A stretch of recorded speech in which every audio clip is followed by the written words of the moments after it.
Yo guys, Crescent here. Welcome to my Magicka Templar build video. This build is gonna be kind of like a meta build, I would say, based on the title Slut magplar. So basically this build is we're gonna use slots. I know everybody hates this set because it's really powerful, especially against Magicka Sorcerers and Magicka Nightblade. But there's a really good reason why I'm using this set instead of other sets, because of the limitation of Magicka Templar offensively. That's why I'm using this set. Okay, let's hop straight into the sets, and then I will tell you the reasoning and stuff like that behind why I use slots.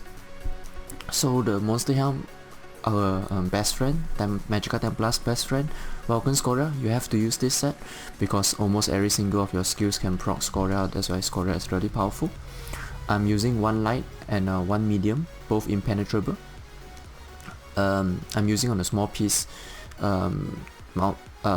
tri-stat enchantment, but basically what you want to do is on the big pieces, the legs, the body and the head, you want to use tri-stat glyph, and on the small pieces you want to use all Magicka glyphs. That is what I like to roll, how I like to roll with my Magicka Templar. And the slot set we'll be using on, for me I'll be using on the body heavy, tri-stat glyph impenetrable, hands impenetrable, and feet and legs impenetrable. So I have 3 pieces of slots on the body, and I'll be using the slots Inferno Staff with Nirn trait and with double dot poisons on the front bar. The main reason why I'm using Flame Staff is firstly is because I feel like if we are using Lightning Staff, we are only the skills that we'll be using will only benefit Lightning Staff. The skills that will only benefit from Lightning Staff is Puncturing Sweeps. The other thing about Ultimate is Ultimate doesn't, Staff's passive doesn't affect Ultimates. That's why your Ultimate doesn't get increased in damage at all with while you're using Staff. That's why I feel like I went with Inferno Staff. But obviously there's a good point with Lightning Staff as well. With Lightning Staff, I have it here as well. With Lightning Staff, your light attack is quicker, and you can apply Concussion, which is about I think 5 or 8, I'm not sure, 5 or is it 5 or 8% more damage. It's quite significant, and you don't have a knockback for your enemy. So when we are using Flame Reach, there's a small knockback, 5 meters, but it's still within our jab range, because jab range is 8 times 6 meters, so 8 meters long, 6 meters wide. So that's why even with Flame Reach we can still hit our enemy. But I would say definitely the lightning version of Flame Reach is Shock Reach is definitely better. But if you think about it, with Flame Staff you will get increased damage from the Flame Reach, you get increased damage from your Vampire's Bane and Purifying Light. That is 3 skills compared to the 1 skill. That's why I kind of prefer using the Fire Staff at the moment. Yeah, so the second set is slots, and the third set we'll be using is Wizard Repose. We'll be using that only on the back bar, so we'll be using 1 Wizard Repose jewelry and 2 pieces on the body. I'm having 1 sturdy trait here because I play quite often in non-CP campaign as well, so I feel like the sturdy trait in non-CP is quite good. So I'm using everything impenetrable with just 1 sturdy trait. You can use 2 sturdy trait as well, that could definitely work in non-CP campaign. And on the sword and board we'll be using obviously the Wizard Repose with powered trait and a weapon damage enchantment on the sword, and on the shield you can use sturdy or you can use impenetrable with maximum Magicka trait enchantment, sorry. So we have only Wizard Repose on the back bar, and the extra 2-piece slot we'll be using just the normal willpower to just boost up our max Magicka slightly. What traits that I'll be using is I'll be using on the jewelry 1 cost reduction and 2 Magicka recovery. All these pieces should be arcane jewelry. So that is the build. Yeah, I want to mention why we are using slot is because slot is gives you a fixed damage, so you know within the 6 seconds you will do 850 times 6, so that is about, give or take, 5k damage, a bit less. Okay, so you know you're gonna get that 5k damage to boost up this skill, because Magicka Templar is all about purifying light burst. If you can build up enough damage into your purifying light and you CC your opponent before your purifying light proc, you can do a lot of damage. So that is how Magicka Templar works. That's why I feel like Slot is just made for Magicka Templar. And the best thing about Magicka Templar in general is you can cleanse Slot. That is so freaking good. You can cleanse Sun, you can cleanse Slot. It's so nice. That's why I'm using this set. I would say obviously Slot is extremely powerful in non-CP. In CP it's strong. I wouldn't say it's OP, but in non-CP it is totally overpowered. But in CP it's still alright, because people have so much healing, you can just out heal it. So it's not so powerful in CP campaign, but in non-CP campaign, mark my words, it's so freaking powerful. Alright, now I will show you the tooltip of the build really quickly. Just back up, do this, and then on the front bar, you can see our weapon spell damage is 2.2k or so. Yeah, obviously I need to do a light attack on the back bar, totally forgot about it. Okay, that wasn't successful.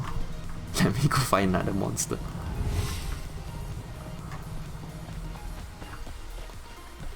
Okay, to the door, pop, light attack. 6.7k, so 2.7k. Spell crit is about 42% or so, which is quite nice.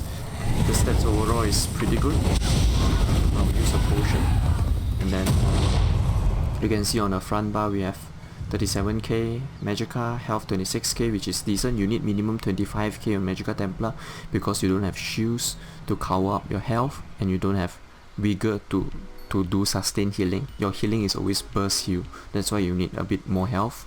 25k is enough, I would say. Stamina, I currently like to run in non-CP minimum 15k, in CP minimum 17k. That is how I like to run my Magicka Templar nowadays, because you need to block a lot. Yeah, especially against Nightblade. If you don't block their in-cap, you're under so much pressure, so always you need to have the stamina to block. And our Magicka recovery on our back bar is definitely higher.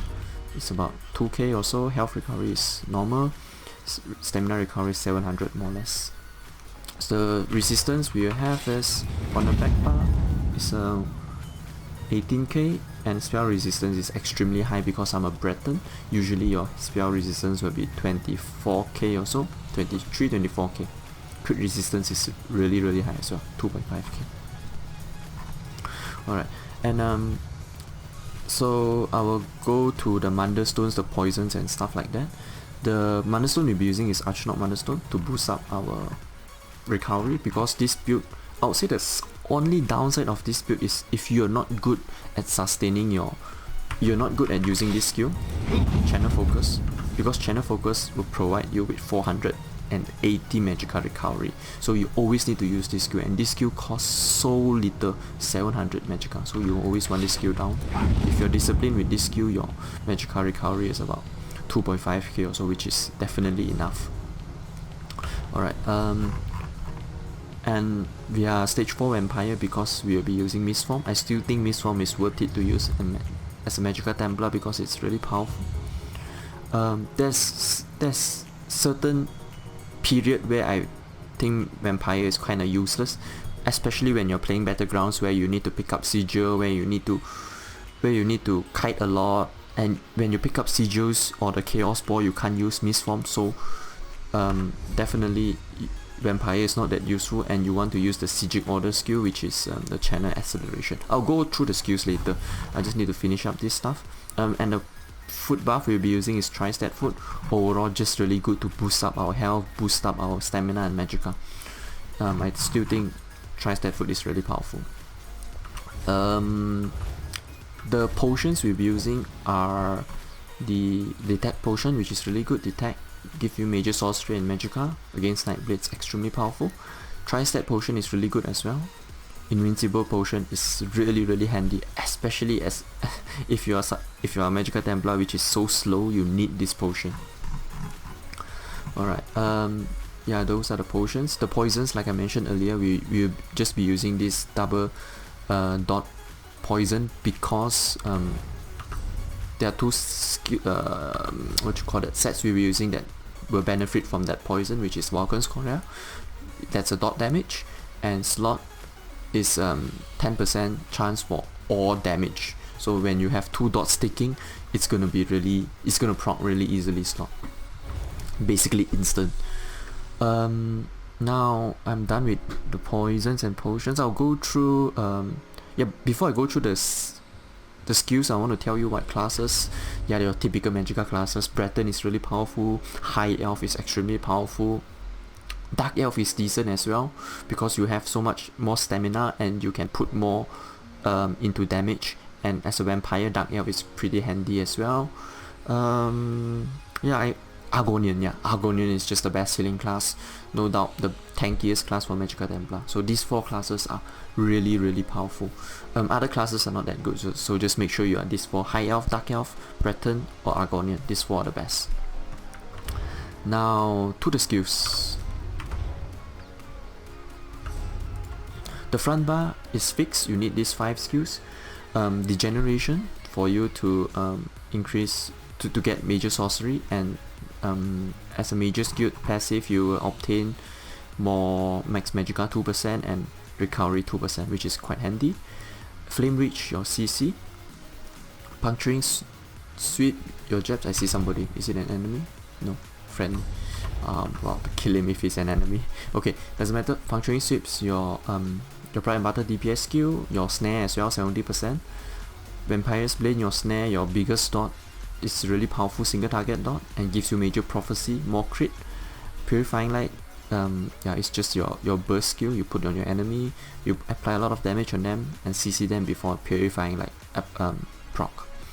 My preferred ultimate is Dawnbreaker, mainly because it's not dodgeable, so it's really good against roll dodging targets, and it's good against Vampire as well and Werewolf, and it's cheap. It's 120, so it's not that hard to proc. It's not that hard to obtain. You can use Soul Assault is good as well.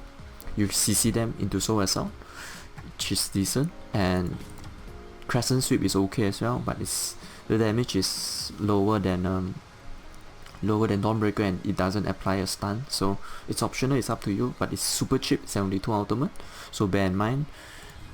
And one more last one is your good old Meteor Shooting Star. It's really good as well because it's a really huge AoE and it applies a dot on the ground, so you can camp on that spot after you throw your meteor. But it's really expensive, 192 ultimate. So this is your front bar, and your back bar. The must-have skill is Channel Focus, Major Resolve, Major 1, Extended Ritual, your cleanse. It's a small dot heal as well. Honor of the Dead is your burst heal. The main reason why I'm using Honor of the Dead is because there's a small buff for Honor of the Dead. So when you are healing anyone that is below 75% health, which is almost every time, when you're healing, you're definitely lower than 70% health, 75% health. So you obtain 60% of the 3.6k over 6 seconds. That is really, really nice. So you obtain about, I don't know, maybe 2.4k magicka back within 6 seconds. That is extremely powerful. So this skill is better than Breath of Light. Unless you are a pure healer, then Breath of Light is definitely better. This is your spot, Absorb Magic. I'll just leave this skill for now. I'll just go through the other skills. Elusive Miss is your ways to get out from root. It's really powerful. I still think this skill is really, really good for Magicka Templar, because especially against like a Magicka DK, you will never stay still for 1 second because you can't move forever, so you need Miss Form. And Spell Wall is my preferred defensive ultimate. There is another option, which is the Bats Devouring Swarm. There are up and down sides for this. Spell Wall is good against classes that are using bow, that are using staffs. Spell Wall is extremely powerful. Against melee target, Devouring Swarm is better because they can break cloak and you can hit multiple enemy instantly. you can change from offensive to defensive to offensive really easily against melee target with Devouring Swarm. If 5 people are hitting on you, you use Devouring Swarm and you spam Breath of Light or Honor of the Dead, they can't kill you basically, because this skill heals you a lot. But the downside is, if enemy are really far away, out of 10 meters of the radius, and you use Swarm, you're not gonna heal, and it's kind of wasted. So there are up and downsides of both ultimate. In a group, I'll definitely go for Devouring Swarm. If I'm playing solo, I would say 70% I'll use Spell Wall. Unless I'm fighting way too many Nightblades, then Devouring Swarm is really powerful to break their cloak. And now to the flag spot, Absorb Magic. There's a few skills you can use here, namely Total Dark. Total Dark is good against scrubs, you know, that because against a good player, they will definitely break free of your Total Dark. When they see that thing is applied to them, they will break free of it, and they get CC immune. But against bad players, they will just continue to hit you and take damage while healing you. So Total Dark is good against bad players. It's really situational. Sometimes when you feel like Total Dark is not good, everybody is just breaking free or cleansing of your Total Dark, then Absorb Magic is really powerful, because it decreases the cost of block by 8% and decreases the damage received by another 8%, so you can block a lot more damage. That's why I feel Absorb Magic is quite good.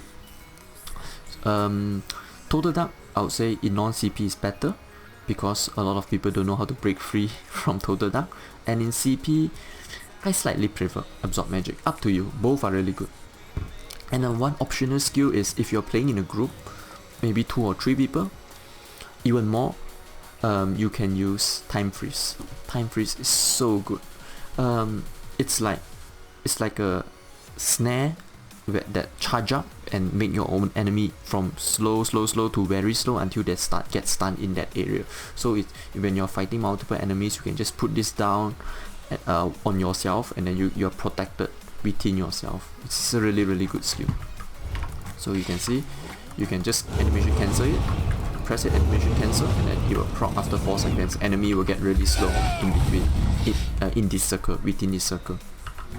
And like I mentioned earlier, channel acceleration, this speed skill is good only when you're playing stuff like we're taking the scroll, you're taking Chaos Ball, I just don't think this skill is as good as Mist Form, because it's a channel skill, and then when you get root, sometimes you can't cleanse the root and you're still rooted. It's really troublesome. You need to dodge throw, and it will drain your stamina by way too much. So I feel like this skill is kind of optional. If you're running in a group, yes, you can use it, so you get Major Expedition, and then you can sprint and you can go really fast. But if you're playing solo or maybe 2-man, Mist Form is better in my opinion. And the good side of these two skills, if you put them on your back bar, and when you block, in Citadel you get a 2.5k shield at reset 10 seconds, which is okay-ish, I guess. But the other passive of Psijic Order is not really that good. Yeah, reduce cost, and then you get a spell charge, which is quite shitty. There's only 3.5k damage. You have to use this skill 5 times to obtain it, which is not good. So basically the only decent one is this one, Deliberation. So when you're channeling the channel acceleration, you get major protection, which is quite nice. Yeah, and the block, you receive 2.5k shield every 10 seconds. So those are the skills that I will be using. Now to the CP. 7 Siphoner, Warlord 56, 75 Arcanist, 7 Tenacity, 44 Tumbling, 61 Shadow Ward, 27 Bless, 48 Elfborn, 12 Spell Erosion, and 49 Elemental Expert, 13 Shattering Blows, 61 Master at Arms, and 40 into Thaumaturge.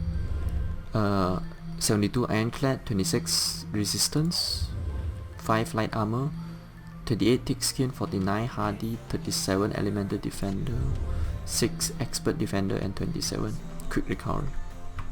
So those are the CP allocation, just really typical CP allocation, nothing special. What I need to say Now basically Magicka Templar is more or less the same.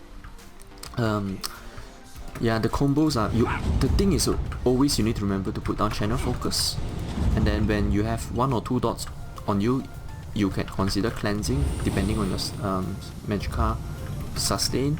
If your Magicka is really low, you can just skip it. But if you have full Magicka, just cleanse it. It's fine. It's a small heal on the ground as well, so it's really handy. Just make sure channel focus is down every single time. This is the most important skill.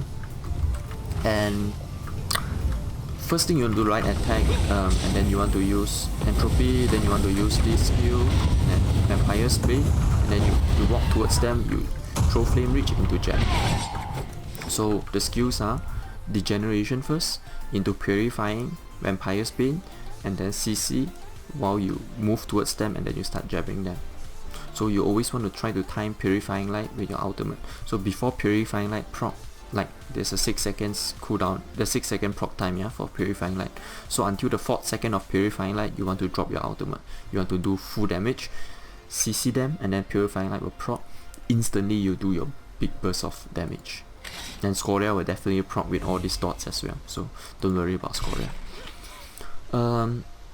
That's another tip for you against Magicka. Not only Magicka, stamina users as well. If they're using bow or something like staff, you can use this skill before you go into offensive. Like you can use the absorb magic, or you can use total dark. So before you go offensive, you use your defensive skills, and then you go into that. Yeah, I think that's about it for Magicka Templar. It's nothing special. Just make sure against Nightblades, you want to block their incap. You want to block hard hitting skills. Against Magicka Sorcerers, when they put down mines, you can misform and clear their mines. It's really important. When you see a meteor is dropping on your head, don't think so much. Just go into misform, into line of sight, dodge the full damage of meteor, because meteor usually will hit really hard, especially when you're a vampire and it's a flame meteor. You will take a lot of damage from it, so usually just one breath of light instantly to misform, dodge it.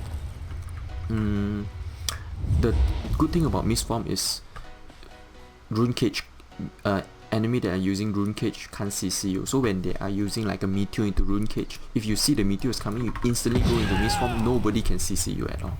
That's the good thing about misform. The only downside of misform is that you can get rooted by poison, so that is the downside of misform. But hey, it's such a good skill, you can't complain so much with a small bug. I think that's about it for the build. The gameplay video will be out in a few days like usual, and then after that I will be doing a guide for best in slot jewelry for PvP and PvE. Make sure you stay tuned for that. Make sure you throw this video a like, make sure you sub, and I'll see you guys in the video. Okay, bye bye.